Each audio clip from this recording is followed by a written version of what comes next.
Good morning सभी को। आज मैं सुबह सुबह एक स्टडी कर रही हूँ, मॉडर्निटी एंड अध्यात्म को जोड़ रही हूँ मैं। जो भारत जो है ये क्या है, धर्म का देश है। भारत जो है वो संस्कार और सनातन का देश है।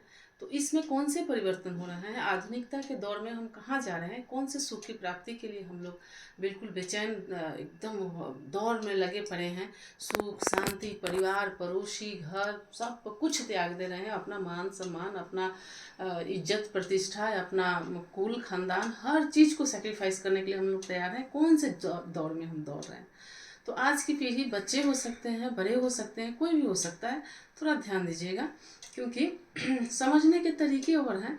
और स्वामी तुलसीदास ने लिखा है कि जो जस करहि सो तस फल चाखा, है ना। तो विश्व कर्म प्रधान विश्व करी राखा, जो जस करहि सो तस फल चाखा। तो ये बिल्कुल प्रत्यक्ष है। आज हम अपनी आँख के सामने देखते हैं कि जो व्यक्ति जो कुछ भी कर रहा है, अच्छा कर रहा है, बुरा कर रहा है, क्या कर रहा है, लेकिन उसको ये सोचने में वो कहीं रुक के थोड़ी देर के लिए भी ये नहीं सोच रहा है कि ये जो दौड़ है, ये जो हमारा प्रयत्न है, ये प्रयत्न हम किस चीज़ के लिए कर रहे हैं, अल्टीमेट गोल मेरा क्या है ना।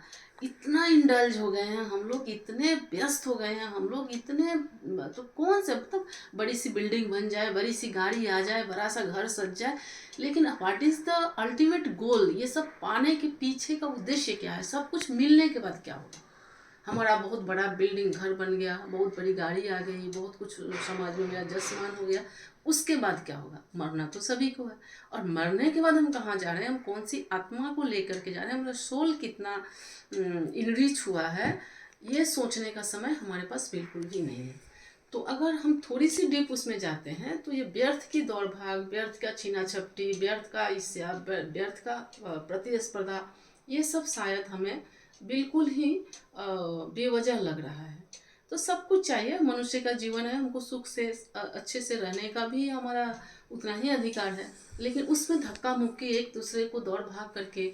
और समाज में मैं देख रही हूँ, एडुकेटेड लोगों को भी मैं देख रही हूँ, 99% एडल्ट को भी देख रही हूँ कि लोग अपने फ्यूचर के बारे में सोचने से ज़्यादा, अपने बच्चों के फ्यूचर के सोचने से ज़्यादा, अपने परिवार के स्वास्थ्य और अपने परिवार की हंसी खुशी से सोचने से ज़्यादा दूसरों का क्रिटिसिज्म करने में लगे रहते हैं।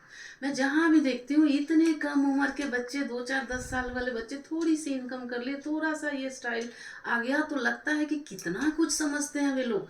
मतलब उनके घर में जो बुजुर्ग हैं वो बेवकूफ़ हैं, उनके माँ बाप जो हैं वो बेवकूफ़ हैं, और सारे समाज बेवकूफ़ है, वे अकेले ही स्मार्ट हैं। तो मैं थोड़ा सा उन लोगों से ये निवेदन करना चाहती हूँ कि आप थोड़ा बैठिए और सोचिए कि आपके क्वालिटीज़ कौन से एक्स्ट्रा ऑर्डिनरीज है। इस विश्व में जितनी भी चीज़ें हैं, जितनी भी प्रजाति है, सबका अपना प्रॉपर्टीज और अपना क्वालिटीज़ है। आप में कौन सी क्वालिटी है। सो प्लीज़ स्टॉप एंड रीथिंक, सोचिए, अपने को इवेलुएट कीजिए, सेल्फ एनालिसिस कीजिए कि कौन सी चीज़ है जिस पे आप इतने इतरा रहे हो, कौन से एक्स्ट्रा ऑर्डिनरी है आप में।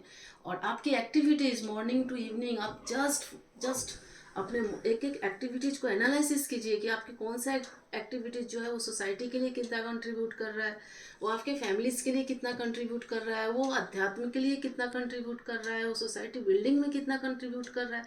तो मैं देखती हूँ कि यहाँ तो शायद साइफर और जीरो, इतने सेल्फिश लोग, इतने सेल्फ इंडल्ज लोग हैं, फिर भी दूसरों की तरफ इतना क्रिटिसिज्म करते हैं। बहुत दुख होता है ये देख करके कि प्लीज़ प्लीज़ प्लीज़ आप लोग अपने काम पे ध्यान दो, अपने सोल के इन्हेंसमेंट के बारे में ध्यान दो, थोड़ा कुछ करो जिससे समाज और परिवार का भला हो, आपके आस पड़ोस वालों का थोड़ा सा ये हो। दिखावे का साधु मत बनो भैया, दिखावे का जेंटलमैन मत बनो, दिखावे का भद्रो लोग मत बनो। बाई सोल, बाई हार्ट कुछ अच्छा करने की कोशिश करो। बाई सोल कुछ दूसरे के लिए भला करने की सोचो। By soul morning to evening अपने अपने वर्क्स को, अपने डेडिकेशन को, अपने कंट्रीब्यूशन को एनालिसिस करो। और थोड़ी सी जहाँ कमी रह जाती है, सब समझ में आता है कि यहाँ शायद हमसे थोड़ी चूक हो गई। हम लोग तो अल्टीमेट ह्यूमन बीइंग्स हैं, गलतियाँ तो होंगी, लेकिन जैसे जैसे हम स्टेप बाय स्टेप उसको एनालिसिस करेंगे और सेल्फ अपने को इम्प्रूव करेंगे, definitely we are going to be a very good human being. So please stop criticising, please stop looking here and there, और focus and concentrate on your own work, on duties, on responsibilities. Thank you. I'm getting late for the examination. Goodbye.